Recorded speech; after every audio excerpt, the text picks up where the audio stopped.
My dear friends, is a $380 laptop any good? What compromises will you have to live with? Will you be able to even run anything on here? Or should you be throwing this thing straight into the trash? So what exactly is there to be expected from a laptop in this dangerously low price range? I will not only be testing general speed within Windows 11, but will also put this thing through an extreme test, gaming. The results will probably surprise you a little bit. The product goes by the name that in hindsight sounds somewhat familiar to me, LincPlus P5. That's because I've taken a look at this exact laptop back in January 2022. That's a bit of an embarrassing mess up on my side. That's all I have to say here. Initially, I thought I'd be looking at a closely related model, but I obviously was wrong. So to somewhat make up for my mistake, I'll be putting this laptop through more thorough testing than the last time and will be a bit more critical as well. As said, the price for this P5 model is at $380 to $430 at the time of this video. On LincPlus's official website, without that Amazon Premium, you're of course paying a lower price. In my case, the product was even shipped from a German warehouse. That's nice. So what kind of specs are we actually dealing with here today? At the core sits an Intel Core i3 processor, part of the Ice Lake Mobile series that launched in 2019, so definitely not super up-to-date hardware. With just 2 cores and 4 threads, very obvious. Then we are also getting 8GB of memory, as well as surprisingly fast NVMe, 256GB SSD storage. As for the screen, 14 inches Full HD with an IPS panel. Before we dive in too deep, I'd like to prepare and remind you all that while the hardware inside this laptop might appear fairly disappointing at first glance, in the end, I was pleasantly surprised what it's actually still capable of. Starting with a normal, usable Windows 11 experience, all the way to a little bit of gaming. That's also including AAA games of the yesteryears. We therefore should be giving this little thing a chance at least, before completely disregarding it.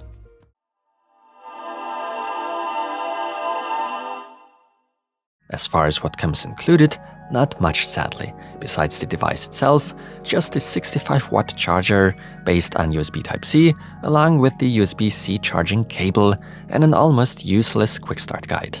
First little note, in order to power on this laptop, you'll have to keep the power button pressed down for about 3 seconds, which does take a bit of getting used to for me. Pre-installed comes Windows 10, locked within the S mode, which you can easily and freely escape out of though. Meaning without paying another dime, you can run Windows 10 Home or even upgrade to Windows 11, completely for free. Because fortunately, this LincPlus device actually already meets all the requirements for a Windows 11 upgrade. A big thumbs up for that. The build quality at first glance and touch appears to be great, which probably is due to the whole aluminum body. A lot of laptops within this price bracket, unfortunately, all too often come with cheap plastic instead. But of course, going with a more expensive full aluminum chassis will have some negative consequences in other aspects of this device. The P5 is very lightweight though, coming in at a weight of only 1,220 grams. As already mentioned in the beginning, that Core i3 processor is equipped with 2 cores and 4 threads, and that's a bit worrying. Needless to say, it makes sense for the device to make use of Intel's integrated graphics, which in theory is DX12 capable. Sadly, that 8GB RAM only runs in single channel, but at least can be upgraded by making use of that second slot available. But then again, who does that in that low performance tier? Part of Intel's overall package, so to speak, is their 2.4 and 5 GHz Wi-Fi, along with Bluetooth 5.1 support. The P5 laptop comes with a 49 watt-hour battery, of which the manufacturer states up to 12 hours of streaming is possible with just a single charge. Well, I didn't just watch videos all the time, but mainly worked on writing the script and taking care of its translation. Additionally, I've done some research and so on and so forth. In a more realistic scenario, I therefore definitely cannot be talking of a 12-hour battery life. During all that time, I had my stopwatch ticking away, and starting at 100% and all the way down to 5%, I personally got a battery life of about 6 hours and 10 minutes out of this device. Nonetheless, a still very respectable result when keeping in mind the price. The screen is matte, and we're talking of 14 inches at a resolution of Full HD 1080p. The pixel density / sharpness given the screen's size is actually pretty good, and thanks to the IPS panel, we're seeing great viewing angles and a good color reproduction. Unfortunately, especially with orange and blue color tones, pixels can appear a bit grainy at times, but you'd have to look closely to even notice. Furthermore, the screen is pretty bright. The refresh rate is at those classic 60 Hz, but at the end of the day, the screen feels much slower and less responsive than you'd first expect it to be. The input lag is pretty atrocious, I'd say. For office stuff and web browsing, not really bothering though. If you open the laptop screen, the latter at the same time acts as a stand. Additionally, the keyboard features a white LED backlight. Within that price range, that's actually really nice, but it's all the more unfortunate that the backlight automatically turns itself off after just a few seconds of key inactivity. Once you press a key, it lights back up, but I personally find that really annoying. Previously, I've had a more positive opinion about the keyboard all in all. It's rather subpar in terms of typing feel. There's no numpad, by the way, to help keep the device as compact as possible.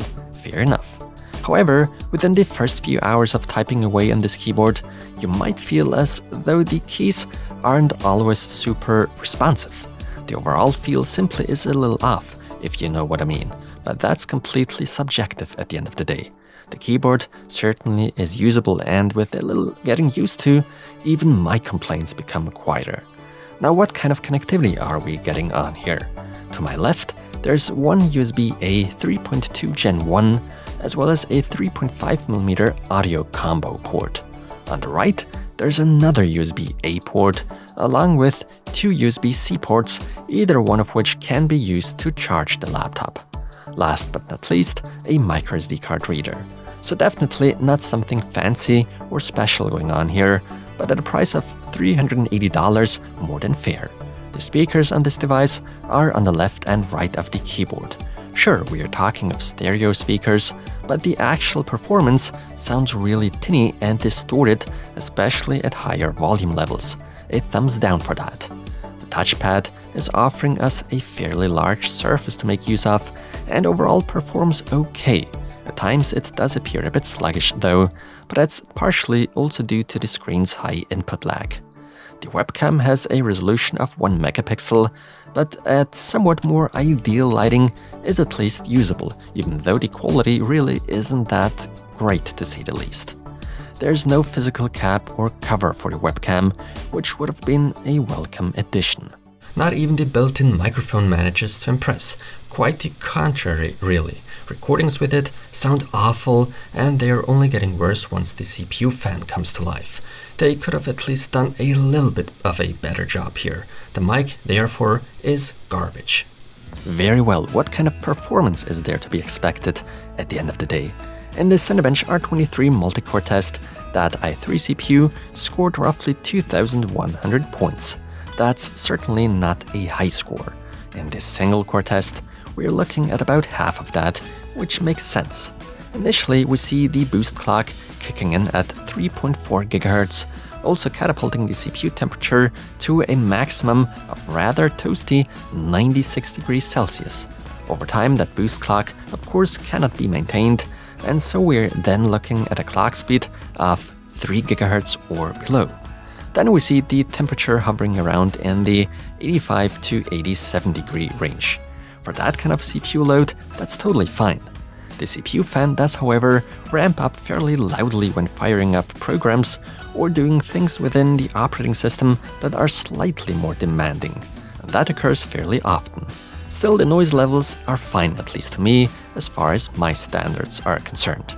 At idle, the laptop is completely noiseless without the fan operating, and we're then looking at a temperature of under 50 degrees. Some vents can be found in the front right in between the keyboard and screen. The NVMe SSD, despite being completely unknown to me, is based on PCIe 3.0 X4, therefore is offering us good read and write speeds of 2500 and 1300 megabytes per second, respectively. Very nice indeed. Windows 11 on this LincPlus P5, all in all, runs pretty well without any noteworthy lengthy waiting times. You should watch out to not do too heavy multitasking in order not to overload the CPU with its 2 cores, which is why even when web browsing, you shouldn't have all too many tabs open. The playback of videos, even 4K UHD, does not pose any problems. There's no lag. At the beginning of the video, however, I promised you I would be taking a look at this device's gaming capabilities, as comical as that may sound when talking about such a laptop. Needless to say, older game titles with this laptop's integrated Intel graphics should run fairly seamlessly, so even more recent indie games or retro games such as Tomb Raider 1 and 2 will run buttery smooth on such a machine. But surely I couldn't seriously consider playing over 25-year-old games as gaming here, or can I? No, as a matter of fact, I've also tried firing up more of a semi-recent AAA game named BioShock Infinite that was released back in 2013. If you don't go all crazy with the resolution, meaning not running at the native Full HD at 1366 by 768 at lowest graphics details, we are actually getting 30 to 50 FPS on the screen, depending on how demanding the current scene is in-game. Since we're just talking of a 14-inch display, lower screen resolutions do not look that horrible on it. So if your expectations and requirements aren't that high, you could easily get away with playing even older AAA games on today's device. Conclusion. The LincPlus P5 surely is not really any special or outstanding laptop by any means, especially not from a technical standpoint. The CPU performance, especially for today's standards, really is on the verge of what's acceptable nowadays. But this low-end tech of the year 2019 is still usable even to this day when not putting too much strain onto that dual core. Office workloads are no issue at all, and even watching videos and movies works perfectly, as long as you aren't dependent on those built-in speakers, because the speakers and microphone are horrible here. Other than that, we're certainly being offered a good amount of ports, a usable, slow but bright screen with accurate color reproduction, and paired with acceptable battery life, you can't really do a whole lot wrong with the LincPlus P5 within this price range. The build quality overall seems to be fairly good. Those of you looking for a very simple, straightforward laptop without having any big expectations should certainly at least consider this LincPlus P5. So overall, despite the drawbacks I named, I would still recommend it. Thanks a lot for watching, and until the next one.